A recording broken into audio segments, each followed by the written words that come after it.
నమస్కారం, welcome to 6 TV. శుభ తిథులు ప్రత్యేక కార్యక్రమానికి స్వాగతం.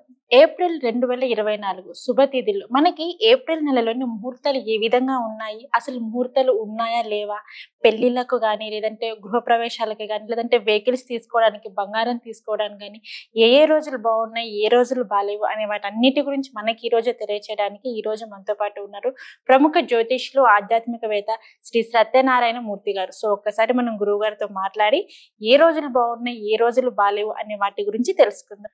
గురువు గారు, మనకి మార్చి, ఏప్రిల్, మే, జూన్, జూలై ఈ 5 నెలలలోని అసలు ముహూర్తాలు లేవు పెళ్లిళ్ళు చేసుకోవడానికి, శుభ గడియలు కూడా అంతంత మాత్రంగానే ఉన్నాయి అనేసి అంటున్నారు మనకు చూసిన పండితులు, జ్యోతిష్యులు గారు. అలా అన్నారు. మార్చి నెలలో పెళ్లిళ్ళు ఫిబ్రవరి నుంచి స్టార్ట్ అయినాయి, అవుతూనే ఉన్నాయి. ఇక ఏప్రిల్ నెల వచ్చేసరికి అసలు శుభగడియలే లేవు, అసలు ముహూర్తాలే లేవు ఏప్రిల్ నెలలో అనేసి అంటున్నారు. ఏప్రిల్ నెలలోని ముహూర్తాలు ఏ విధంగా ఉన్నాయి, శుభగడియలు ఏ విధంగా ఉన్నాయి, అలాగే గృహప్రవేశం చేసుకునే వాళ్ళు కానీ, పెళ్లిళ్ళు చేసుకునే వాళ్ళు కానీ, బంగారం కొనుక్కోవాలనుకునే వాళ్ళు, కొత్త ఇల్లు తీసుకునే వాళ్ళు, కొంతమంది వెహికల్స్ తీసుకోవాలి అనుకుంటారు. సమ్మర్ లో ఏదో ఒకటి ఇలా ప్లాన్ చేస్తూనే ఉంటారు. సో అటువంటి వారికి ఈ ఏప్రిల్ నెలలో ఎటువంటి శుభముహూర్తాలు ఉన్నాయి అంటారు? సో దాని గురించి ఒక్కసారి మాకు తెలియజేయండి. మనకి శుక్రమూఢమి, గురుమూఢమి అని 2 వస్తున్నాయి అన్నమాట. అందువలన ఈ శుక్రమూఢమి ఈ ఏప్రిల్ నెలలో తగులుతుంది కాబట్టి మనకి 27 ఏప్రిల్ 2024 సంవత్సరంలో నుంచి ప్రాగస్త శుక్రమూఢమి ప్రారంభం అవుతుంది. కాబట్టి తర్వాత మళ్ళీ నెక్స్ట్ మంత్ మే నెల 7వ తేదీ నుంచి గురుమూఢమి స్టార్ట్ అవుతుంది. 7వ నెల నుంచి మళ్ళీ గురుమూఢమి 7వ తారీఖు నుంచి. 7వ తారీఖు నుంచి. కాబట్టి మనకి మూఢమి అంటే ఏంటో కాదు, ఈ యొక్క శుక్రుడు రవితో కలిసిన, గురుడు రవితో కలిసిన మూఢమి అంట. శుక్రుడు కలిస్తే రవితో శుక్రమూఢమి, గురుడు రవితో కలిస్తే గురుమూఢమి అంటాం. అప్పుడు ఏమవుతుందంటే ఈ రవి అనేవాడు పెద్ద లైట్ అనమాట, డే టైం. బయట లైట్ మనం చిన్న 80 వాట్స్ బల్బ్ వెలిగించామనుకో, ఈ డే టైం అసలు వెలిగినట్టే ఉండదు కదా, సూర్యకాంతి ముందు ఉండదు. అదే చీకటిగా ఉన్న గదిలో 80 వాట్స్ అయినా ఎంతో ఎక్కువ లైట్ అనిపిస్తుంది. అంటే ఈ టోటల్ ఈ సూర్యుడు శుక్రుడి యొక్క శక్తిని లాగేస్తాడు అనమాట శుక్రమూఢంలో. అందువలన శుక్రుడి శుభ ఫలితాలు అనేటటువంటివి ఇవ్వనివ్వండి, తగ్గిపోతాయి. అలాగే గురుగ్రహం కూడా అన్ని రకాలుగా శుభాలు ఇచ్చేటటువంటి ఆ యొక్క శుభ ఫలితాలు తగ్గిపోతాయి. అందుకని శుక్రమూఢాల్లో, గురుమూఢాలలో మనం ఏమని చెప్తామంటే మీరు వివాహాలు చేయకండి అంటాం. మిగతా శుభకార్యాలు చేసుకోవచ్చు, మీరు చిన్న చిన్నవి చేసుకోవచ్చు. ఇంట్లో గృహప్రవేశాలు ఇలాంటివి, ఈ బైక్ కొనుక్కోవడాలు, కార్లు కొనుక్కోవడాలు ఇలాంటివి చేయొచ్చు. మెయిన్ 100 సంవత్సరాలు కలిసి 2 జీవితాలు కలిసి ఉండాలి అంటే it's not an ordinary joke. కాబట్టి వాళ్ళ ఇది పెద్ద విషయం. అంటే 2 సోల్స్ వాళ్ళు ఎప్పుడు కొట్టుకుంటూ ఉండకుండా, ఈగోస్ హర్ట్ అవ్వకుండా, mutual understanding, mutual respect and mutual confidence, ఈ 3 ఫ్యాక్టర్స్ ఉండాలి. కాబట్టి భార్యాభర్తలు కలిసి ఉండాలంటే అందుకని వద్దు అంటారు. మిగతావన్నీ చేసుకోవచ్చు. ఇప్పుడు ఇకపోతే మనం ఇది ఎప్పటి వరకు ఉంటుందండి అంటే ఆల్మోస్ట్ జూన్ ఎండింగ్ వరకు ఉంటుంది. జూన్ ఎండింగ్ వరకు. ఏప్రిల్ నుంచి జూన్ ఎండింగ్ అంటే ఆల్మోస్ట్ జూలై వరకు మనకి నో పెళ్లిళ్ళు, శుభకార్యాలు లేవు. చిన్న చిన్న గృహప్రవేశాలు, చిన్న చిన్న కార్యక్రమాలు, అన్నప్రాసనలు ఇలాంటివి చేసుకోవచ్చు. ఇప్పుడు మనం ఏప్రిల్ నెలకు వద్దాం. 2024 సంవత్సరంలో ఏప్రిల్ 1వ తారీఖుని కనుక మనం చూసుకున్నట్లయితే మనకి ఫాల్గుణ బహుళ సప్తమి. అందువలన మనకి ఈ సప్తమి రోజున చక్కగా గృహప్రవేశాలు, బంగారం కొనుక్కోవడము, ఆడవాళ్ళు బైకులు కొనుక్కోవడము, ఇంకా అన్ని కార్యక్రమాలు కూడా చేసుకోవచ్చు. వివాహాలకు కూడా పనికొస్తాయి. 2వ తేదీ మనకి అష్టమి పగలు 3:20 వరకు ఉంది, పూర్వషాఢ నక్షత్రం. ఆ రోజున మనము అష్టమి కాబట్టి ఏ విధమైన శుభకార్యాలు మనం చేయము. ప్రయాణాలు చేసుకోవచ్చు. చాలా మంది ప్రయాణాలు కూడా చేయకూడదేమో అష్టమి రోజున అని భయపడుతూ ఉంటారు. నవమి రోజున ప్రయాణాలు చేయకూడదని శాస్త్రవచనం. ఇక 3వ తేదీన నవమి, ఉత్తరాషాఢ నక్షత్రం. ఆ రోజున మనం మామూలు కార్యక్రమాలు చేసుకోవచ్చు, పూజలు అలాంటివి తప్ప శుభకార్యాలు ఏ విధంగా చేయకూడదు. ఇక 5వ తేదీ పరమ పవిత్రమైనటువంటి రోజు ఏకాదశి, కృష్ణ చైతన్య మహాప్రభు జన్మదినం. అంటే సాక్షాత్తు శ్రీకృష్ణ భక్తుడు, శ్రీకృష్ణ స్వరూపుడు చైతన్య. హరే రామ హరే కృష్ణ మంత్రాన్ని ఇచ్చిందే ఆయన. హరే రామ రామ రామ హరే హరే, హరే కృష్ణ కృష్ణ కృష్ణ హరే హరే. ఈవెన్ ఇస్కాన్ కూడా ఇప్పుడు కృష్ణ చైతన్య మహాప్రభు వాళ్ళ యొక్క సిద్ధాంతాల్లోనే నడుస్తాయి గౌడీయ మఠాలు, ఇస్కాను, కృష్ణ మఠాలన్నీ కూడా. ఆ తర్వాత 6వ తేదీ, ఈ 5వ తేదీన ఏం చేయాలంటే అందరూ కూడా ఉపవాసం విధిగా ఉండాలి. కంపల్సరీ ఉపవాసం ఆ రోజు ఉండాలి. వీలుంటే యువకులంతా కూడా శక్తి ఉన్నటువంటి వాళ్ళు నిర్జల ఉపవాసం, నీళ్లు కూడా తాగకుండా ఉండాలి. ఎందుకంటే కార్లకి, మెషిన్స్కి, మెషినరీకి ఏ విధంగా అయితే మనం 1 డే రెస్ట్ ఇస్తామో ఆ విధంగా సైంటిఫిక్ గా మనం బాడీకి రెస్ట్ ఇవ్వాలి. ఆ తర్వాత 6వ తేదీ ద్వాదశి ఈ ఉపవాసాన్ని మనం వదిలేసేటటువంటి రోజు. కాబట్టి మనము ఏం చేయాలా, మర్నాడు కిచిడి లాగా అన్ని కూరగాయలన్నీ ఆకుకూరలు వేసుకున్నది తీసుకొని ముందు వేడి నీళ్లతో నిమ్మ వాటర్ని తాగాలి. తాగిన తర్వాత ఫ్రీ మోషన్స్ అయిపోతాయి. అయిపోయిన తర్వాత ఒక అరటిపండు తినాలి. ఇది ఉపవాసం వదిలే విధానం. అప్పుడు ఆటోమేటిక్గా మోషన్ స్టాప్ అయిపోయి నార్మల్ అవుతాము.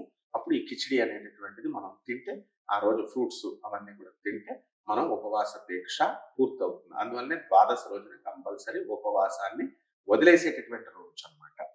అలాగే 7వ తేదీ చతుర్దశి మనకి ఈ రోజు మాస శివరాత్రి పురభద్ర నక్షత్రంలో. పురభద్ర నక్షత్రం రావడం చాలా విశేషమైనటువంటిది కాబట్టి ఆ రోజు శివుడి యొక్క అభిషేకాలు మనం చేసుకోవాలి. అందరూ కూడా దేవాలయాలకు వెళ్ళక్కర్లేదు. మనం శివలింగం అంగుష్టం అంటే ఈ యొక్క బొటన వేలు సైజు కంటే చిన్నటి శివలింగాన్ని ఇంట్లో అందరూ నిర్భయంగా పెట్టుకోవచ్చు. ఏ విధమైన డౌట్స్. ఓం నమస్తే అస్తు భగవన్ విశ్వేశ్వరాయ మహాదేవాయ త్రియంబకాయ త్రిపురాంతకాయ త్రికాగ్ని కాలాయ కాలాగ్ని రుద్రాయ నీలకంఠాయ మృత్యుంజయాయ సర్వేశ్వరాయ సదాశివాయ శ్రీమన్ మహాదేవాయ నమః అని మనము, ఇది రానటువంటి వాళ్ళు ఓం నమ శివాయ అని, వచ్చినటువంటి వాళ్ళు నమక చమకాలతో చేసుకోవచ్చు. ఆ తర్వాత 8వ రోజున అమావాస్య. మనం ఏమనుకుంటామంటే అమ్మో అమావాస్య అనగానే భయం అనుకుంటాం. తమిళనాడులో అమావాస్యని మనం పౌర్ణమిని ఎలా గౌరవిస్తామో, ఎంత సరదాగా చేసుకుంటామో అమావాస్యని అంత పవిత్రంగా చేసుకుంటారు. ఇప్పుడు ట్రెండ్ మారింది. మనకు కూడా తెలుగు తెలంగాణ రాష్ట్రాల్లో అలంపురం జోగులాంబ గుళ్ళో అమావాస్యకి మరి అది శక్తిపీఠం కాబట్టి అక్కడ హోమాలు అవన్నీ చేస్తున్నారు. చాలా దేవాలయాలు, మన బెజవాడ కనకదుర్గమ్మ దేవస్థానంలో కూడా. కాబట్టి అందరూ కూడా అమావాస్యకి అమ్మవారి దర్శనాలు చేసుకుంటున్నారు. అలాగే దీన్ని కొత్త అమావాస్య అన్నారు. ఈ రోజున చక్కగా అమావాస్య రోజున ఎవరైతే అమ్మవారికి చేసుకుంటారో పూజ, లలిత సహస్రము, ఓం దుర్గాయే నమః అనే మంత్రంతో కనుక కుంకుమార్చన చేసుకుంటారో వాళ్ళకి సకల సంపదలు మనం కోరుకోకపోయినా అమ్మవారి ఇస్తుంది. ఇక 9వ తారీఖు వచ్చేసింది. ఇప్పుడు మనకి ఈ సంవత్సరం వెళ్ళిపోయింది, పాత సంవత్సరం and new year, Telugu new year వచ్చేసింది మనకి. ఈ రోజునే మనకి తమిళనాడు అలాగే కన్నడ ప్రజలంతా కూడా కొన్ని కోయిన్సైడ్ అవుతాయి అన్నమాట. కేవలం మన తెలుగు ప్రజలకే కాకుండా సౌత్ ఇండియన్ స్టేట్స్ ఒక కేరళ తప్ప మిగతా వాళ్ళకు కూడా ఇది ఉగాది. ఇది క్రోధినామ సంవత్సరం. ఈ నూతన సంవత్సరం అంతా కూడా మన ప్రేక్షకులందరికీ కూడా శుభ పరంపరలు తీసుకురావాలని చెప్పి మనం కోరుకుందాం. ఈ 9వ తారీఖున చైత్ర శుద్ధ పాడ్యమి వచ్చింది. ఈ రోజున ఉగాది పండుగ రోజున కంపల్సరీ ఏం తినాలి అంటే వేప పువ్వుని, ఈ రోజున ఈ ఉగాది రోజున వేప పువ్వుని, బెల్లాన్ని, ఆ తర్వాత ఈ మామిడికాయని, చెరుకు రసాన్ని వేసి షడ్రుచుల్ని అన్ని కూడా 6 రుచుల్ని కూడా వీళ్ళు తీసుకోవాలన్నమాట. అంటే జీవితంలో వచ్చేటటువంటి కష్టాలు, సుఖాలు కేవలం అన్ని సక్సెస్లే కాకుండా ఫెయిల్యూర్స్ కూడా వస్తాయని, బిటర్ టేస్ట్ని, అన్నిటిని చేదు అనుభవాలు అన్ని కూడా రావాలి అని మనం కోరుకుంటూ మనం ఈ యొక్క పచ్చడిని తీసుకుంటాం. దాన్ని తట్టుకునే శక్తిని భగవంతుడు ఇవ్వాలని. అలాగే ఈ 10వ తేదీన మనకి విద్య వచ్చింది. ఈ రోజు కూడా అన్ని శుభ కార్యక్రమాలకి ఇది మంచి రోజు. బంగారం ఇవన్నీ కూడా వస్తువులు అందరూ కూడా కొనుక్కోవచ్చు. ఆ రోజు సాయంత్రము మనము చంద్రుడికి చక్కగా సాయంత్రం ప్రదోష సమయంలో పాలని నివేదనగా చూపించాలి. చంద్రుడి వెన్నెల్లో చూపించి మనం తీసుకోవచ్చు. చంద్రుడి పూజ మనము ఈ రోజున ఈ 10వ తేదీన చంద్రుడికి ప్రదోష సమయంలో ఒక గిన్నె పాలలో పాలు వేసి మనం నివేదన చూపించవచ్చు. ఒక అగరబత్తి వెలిగించి, దీపాన్ని వెలిగించి, కాంతులు, చంద్రకాంతులు. ఇక 11వ తేదీ దగ్గరికి వచ్చేసరికి మనకి ఇది తదియ అన్నమాట. ఈ రోజే మనకి అశ్విని కార్తె అని కూడా అంటాం మనం. కాబట్టి ఈ రోజు తదియ కూడా చాలా మంచిది, అన్ని శుభకార్యాలకి కూడా పనికొస్తుంది. ఇక 12వ తేదీ చవితి, రోహిణి నక్షత్రము. మనకి ఈ రోజున గణేష పూజను విధిగా చేసుకోవాలా. మనం గరికగడ్డి తీసుకొని మనము ఈ గణేష్ ఓం గం గణపతయే నమః, ఓం గణేశాయ నమః అనే మహామంత్రాలతో గణపతికి మనం పూజ చేసుకుంటూ ఈ యొక్క బూందీ లడ్డూల్ని నివేదన మనం చేయాలి. అలాగే మనము ఇకపోతే 13వ తేదీకి వచ్చాము. ఈ రోజున లక్ష్మీ పంచమి అంటాము. ఓం శ్రీం హ్రీం శ్రీం కమలే కమలాలయే ప్రసిద్ధ శ్రీం హ్రీం శ్రీం ఓం మహాలక్ష్మి నమః అనే మంత్రంతో మనము మహాలక్ష్మి అమ్మవారిని కుంకుమార్చన చేసుకోవాలి. లక్ష్మీ పంచమి అంటే చాలా మంచి రోజు అన్నమాట. ఆ తర్వాత 13వ తేదీన ఇంకొక పండుగ కూడా ఉంది మనకి, మత్స్య జయంతి. అంటే మత్స్యావతారం, శ్రీ మహావిష్ణువు మత్స్యావతారం ఎత్తినటువంటి రోజు. అందువల్ల లక్ష్మీనారాయణ ఇద్దరికి కూడా పూజ చేసుకోవచ్చు. ఇకపోతే 14వ తేదీన షష్ఠి ఆరుద్ర నక్షత్రము, మరి ఆ రోజే అంబేద్కర్ జయంతి కూడా. కాబట్టి ఈ రోజున మనము షష్ఠి ఆరుద్ర నక్షత్రంలో ఎవరైతే సుబ్రహ్మణ్యేశ్వర స్వామి వారికి సంతానం లేనటువంటి వాళ్ళు ఉంటారో ఆ స్వామి వారికి ఓం శరవణ భవ అనే మంత్రంతో కనుక మనం పూజ చేసుకుంటే వాళ్ళకి సంతానం కలగడమే కాదు, అందరికీ కూడా శత్రు రోగ రుణ అప్పుల బాధలు కూడా తొలగిపోతాయి. ఆ తర్వాత 15వ తేదీన మనకి సూర్య పూజ ఈరోజు, అలాగే సప్తమి పునర్వసు నక్షత్రం. కాబట్టి ఆ రోజున ప్రతిరోజు మనం సూర్యుడికి అర్ఘ్యం వదలకపోయినా కృతజ్ఞతగా మనం సూర్యుడికి అర్ఘ్యం వదలాలి, ప్రతిరోజు నీళ్లు వదలాలి. ఓం ఆదిత్యాయ నమః అని ఆ రోజు ఎవరైతే అర్ఘ్యం వదులుతారో సూర్యుని పుష్పాలతో పసుపు పువ్వులతో సూర్యుడికి పూజ చేస్తారో చాలా దివ్యమైనటువంటి ఫలితాలు వాళ్ళకి కలుగుతాయి. అలాగే 16వ తేదీ శైవాసోక్తాష్టమి, అష్టమి పుష్యమి నక్షత్రము. ఈ రోజున మనం శివుడికి మనం పూజ చేసుకోవడం తప్ప ఇతర పుణ్య కార్యక్రమాలు ఏవి కూడా, శుభ కార్యక్రమాలు ఏవి కూడా చెయ్యం. అలాగే 17వ తేదీన మనం చూస్తున్నటువంటి శ్రీరామనవమి అద్భుతమైనటువంటిది. మనము చక్కగా ఈ శ్రీరామనవమి రోజున బెల్లము, వడపప్పు, పానకాలు ఖచ్చితంగా తాగాలి. ఎందుకంటే అది ఆరోగ్యపరంగా మనకి ఈ యొక్క బాడీలో ఇమ్యూనిటీ పవర్ని పెంచేటటువంటి ఆ రసాలు, అప్పుడు ఆ ఫ్లూయిడ్ కంటెంట్ ని తాగాలి అని చెప్పి మనకి పూర్వీకులు పెట్టారనమాట. అయితే మనకి ఇక్కడ చైత్ర మాసము శుద్ధ పాడ్యమి నుంచి, అంటే ఉగాది వచ్చిన రోజు నుంచి 9 నుంచి ఈ 17వ తేదీ వరకు వీళ్ళు ఏం చేయాలంటే వసంత నవరాత్రులు అంటాం. మనం ఎలాగైతే దసరాలో శరన్నవరాత్రులు అంటాము, అలాగే గుప్త వారాహి నవరాత్రులని, రాజశ్యామల నవరాత్రులని 4 వస్తాయి అనమాట. అందులో ఇది వసంత పంచమి అత్యంత ముఖ్యమైనటువంటిది. లలితా సహస్రం చేసేటటువంటి పాఠకులు మహిళలు చాలా మంది ఉన్నారు, బ్యాచీలు ఉన్నారు అనమాట. వాళ్ళందరూ కూడా ఈ రోజున ఈ 9 రోజులు కూడా లలితా సహస్రం చదువుకుంటూ లలిత అష్టోత్తరంతో దేవి ఖడ్గమాలతో మనం చక్కగా కుంకుమార్చన చేయాలన్నమాట. అలాగే మనం 18వ తారీఖు వచ్చేసాం. ఇది దశమి, ఆశ్లేష నక్షత్రము. ఈరోజు ధర్మరాజ దశమి. ఈరోజు ధర్మరాజు పరమపదించినటువంటి రోజు.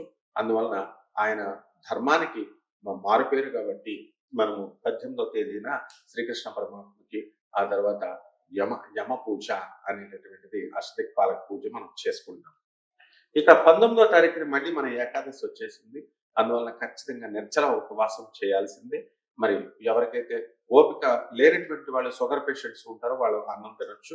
వాళ్ళు ఆ రోజున కనుక రైస్ కనుక తింటే ఏకాదశి రోజున అవి పురుగుల్లాగా ఉంటాయని చెప్పి వైష్ణవ సిద్ధాంతం అనమాట. అందుకని వైష్ణవులు ఎవరు కూడా ఏకాదశి రోజున అన్నం ముట్టుకోరు.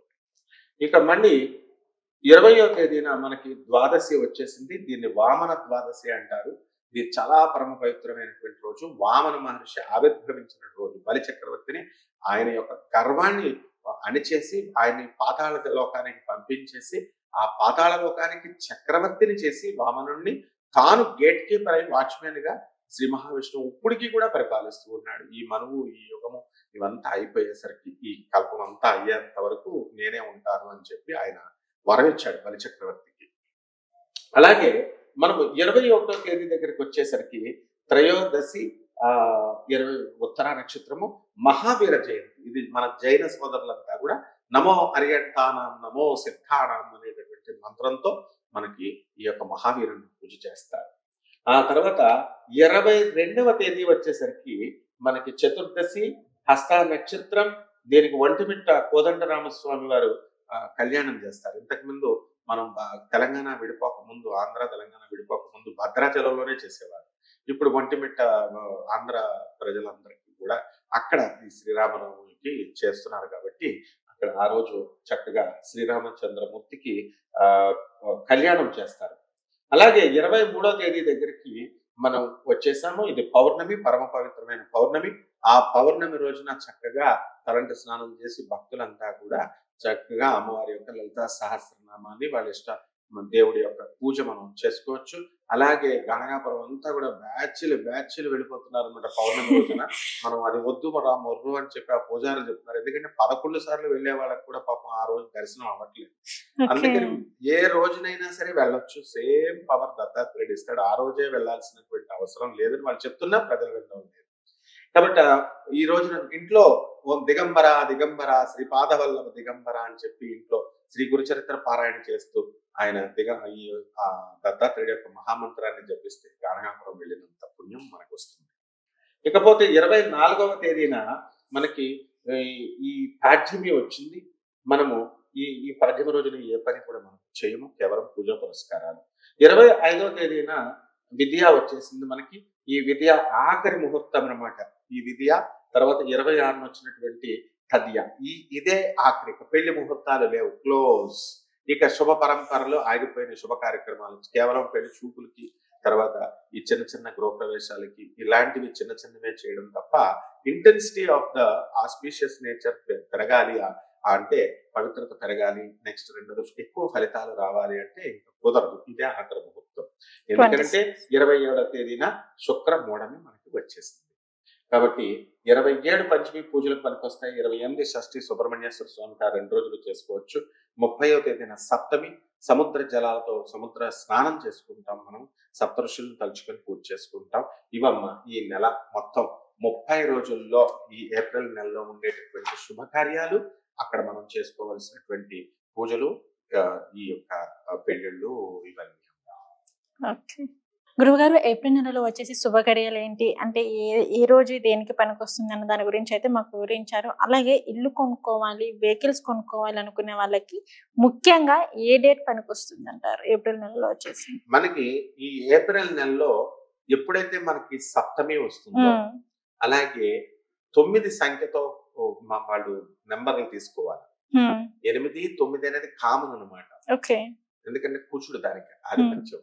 అందువల్ల సప్తమి రోజున మనం కనుక తీసుకున్నట్లయితే, ఈ సప్తమి ఎప్పుడెప్పుడు వచ్చింది అని అంటే మనకి ఈ 1వ తేదీన ఏప్రిల్ 1, మళ్ళీ 4, 5 పనికి వస్తాయి, దశమి ఏకాదశి. కాబట్టి ఈ మళ్ళీ మనకి 19వ తేదీన సరిపోతుంది. సో ఈ 4 రోజులు వచ్చేసి ఇల్లు కొనుక్కోవాలనుకున్నా గానీ, లేదంటే కారు లాంటి ఏమైనా వెహికల్స్ లాంటివి తీసుకోవాలనుకున్నా గానీ, సో ఆ 4 రోజులు మంచి రోజులు ఉన్నాయి అనేసి అంటారు.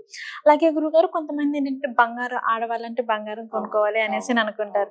సో మరి ఏప్రిల్ నెలలో చూసుకున్నట్లయితే ఏ రోజు బాగుంటుంది అంటారు? ఆడవాళ్ళకి ఆదిశక్తులు ప్రతిరోజు కొనేసుకోవచ్చు, కానీ పలానా రోజున కొన్నామంటే మనం మళ్ళీ కొనుక్కుంటూ ఉంటాము అని చెప్పేసి అనుకుంటారు కదా గురువు గారు. సో అది అన్నిటికి వెళ్ళ మనకి దశమి ఏకాదశి తిథుల్లో కనుక బంగారం కొనుక్కున్నట్లయితే, దశమి అనేది అల్టిమేట్ అన్నమాట. అలాగే ఏకాదశి అనేటటువంటిది సెకండరీ. అందువల్ల అది ఏ తారీఖున వచ్చిందంటే 4, 5వ తేదీన వచ్చింది. మళ్ళీ 18, 19 వచ్చింది. ఈ 4 రోజులుగా కొనుక్కుంటే స్త్రీలు డూప్లిసిటీ, మళ్ళీ నెక్స్ట్ మళ్ళీ ఇమీడియట్ రిపిటేషన్ అన్నమాట. వాళ్ళ హస్బెండ్ మళ్ళీ కొనిస్తారు వాళ్ళకి. మనకి 27 నుంచి శుక్రమూఢమి అనేది స్టార్ట్ అవుతుంది. మనకి మేలో చూసుకున్నా గానీ 8వ తారీఖు నుంచి స్టార్ట్ అవుతుంది కాబట్టి, సో మరి ఆ మంత్స్ లలో ఎంగేజ్మెంట్స్ చేసుకునే వాళ్ళకు కూడా ఏం పనికిరావంటారా గురుగారు? అసలే ఎటువంటి ముహూర్తాలు, ఎటువంటి శుభకార్యాలకు కూడా లేవంటారా? గృహప్రవేశం లాంటివి కానీ చిన్నవి చేసుకోవచ్చు, కానీ పెళ్లిళ్ళు లాంటి శుభకార్యాలు లాంటివి పనికిరావంటారు. పెళ్లిళ్ళకి అస్సలు నిషిద్ధం. అంటే 2 souls కి సోల్మేట్స్ గా మనం కలుపుతున్నాం. అవునవును. వాళ్ళల్లో ఆ మూడాల టైంలో మ్యారేజ్ చేస్తే విడిపోవడం గ్యారంటీగా విడిపోతారు. అంటే వాళ్ళకి ఆ రవి బలము అనేటటువంటి రవి లాగేస్తాడు. ఇప్పుడు శుక్రుడు అంటే ఏంటి? కామకారకుడు. ఈ గురుడు అంటే ఏమిటి? జ్ఞానకారకుడు. జ్ఞానము పోతుంది, ఇటు కామకారకత్వము పోతుంది. పోయి వీళ్ళు ఎలా తయారైపోతారంటే they don't behave as human beings అన్నమాట. కేవలం ఏదో యాంత్రిక జీవితం లాగా, మెకానికల్ జీవితం లాగా, మనం కూడా ఒక ఇమోషన్స్ అనేటటువంటివి, ఆ ఫీలింగ్స్ అనేటటువంటివి లేకుండా మామూలుగా ఈ యథాలాపంగా జీవనం వెళ్ళిపోతుంది. యాంత్రికంగానే మెకానికల్ టైప్ ఆఫ్ థింకింగ్ వస్తుంది. కాబట్టి మూఢాలలో నిషిద్ధం అని చెప్పారు. అసలు పెళ్లి చూపులే నిషిద్ధం. ఎందుకంటే తాను వలచిందే గంగా, తాను ములిగిందే గంగా అనుకోవాలంటే అది ఎంత మురికి నీళ్ళు అయినా సరే. పుష్కరాల టైంలో మనం పొలవమని అందరూ స్నానాలు చేస్తుంటే లక్షల మంది, మనం వెళ్ళి మందులో చేసేస్తాం. మనము అది తాను ములిగిందే గంగా అనుకుంటాడట. ఆ అమ్మాయి ఎంత బాగున్నా బాగోకపోయినా ఆ పెళ్లి టైం వచ్చేసరికి ఈ ముహూర్తాలలో కనుక మనం కూర్చోబెట్టినప్పుడు, ఈ మూఢాలు అలాంటివి లేకుండా కూర్చోబెట్టినప్పుడు తాను వలచిందే రంభ అంటే చాలా అందంగా ఆయనకి కనబడుతుంది. ఆయన కళ్ళకి మన కళ్ళకి. అందుకని ఇమీడియట్ ఓకే చెప్పేస్తారు. ఈ కారణంగా పెద్దవాళ్ళ ఆకర్షణ ప్రతి దానికి కూడా గ్రావిటేషనల్ పుల్ ఉంటుంది. Gravitational force. ఒక భూమి ఉంది, చిన్న రాయి మనం పైకేస్తాం, ఈ భూమి ఆ రాయిని ఆకర్షించాలని అది చూస్తుంది, ఆ రాయి ఏకంగా భూమినే లాగేసి ఆకర్షించుకోవాలని అది చేస్తుంది. ఆ విధంగా ఈ పెళ్లి చూపుల్లో పరస్పరంగా ఇద్దరికి కూడా ఈ ఆకర్షణ అనేది ఉండాలి. కాబట్టి ఈ హార్మోని అనేటటువంటిది ఉండాలి. అందుకని మనము ఆ ముహూర్తాలలో మాత్రమే చేయాలి. గురు మూఢమి, శుక్ర మూఢములలో పెళ్లి చూపులు నిషిద్ధం, ఎంగేజ్మెంట్స్ నిషిద్ధం, అండ్ ఈ యొక్క పెళ్లిళ్ళు కూడా నిషిద్ధం చేయకూడదు. ఓకే గురువు గారు, మనకి ఏప్రిల్ నెలలో వచ్చేసి శుభకార్యాలు ఏమున్నాయి, పెళ్లి ముహూర్తాలు ఏ విధంగా ఉన్నాయి, అలాగే చూసుకున్నట్లయితే గృహప్రవేశం చేసుకునే వాళ్ళ కానీ, వెహికల్స్ తీసుకునే వాళ్ళకి కానీ, ఇట్లా కొత్తగా పనులు ప్రారంభించుకునే వాళ్ళకి, కొత్త వస్తువు తీసుకునే వాళ్ళకి శుభదినాలు ఏమున్నాయి అనే వాటన్నిటి గురించి అయితే మాకు చాలా చక్కగా తెలియజేశారు. ధన్యవాదాలు. సో ఇదండి శుభతిథులు అనే ప్రత్యేక కార్యక్రమం. చూసారు కదా, మనకి ఏప్రిల్ నెలలోని ఏ డేస్ బాగున్నాయి, ఏ రోజులు బాగాలేవు, అలాగే శుభముహూర్తాలు ఏంటి, అసలు ముహూర్తాలు ఉన్నాయా లేవా అనే వాటన్నిటి గురించి మనకి గురువు గారు తెలియజేశారు. సో చూస్తూనే ఉండండి 6 టీవీ.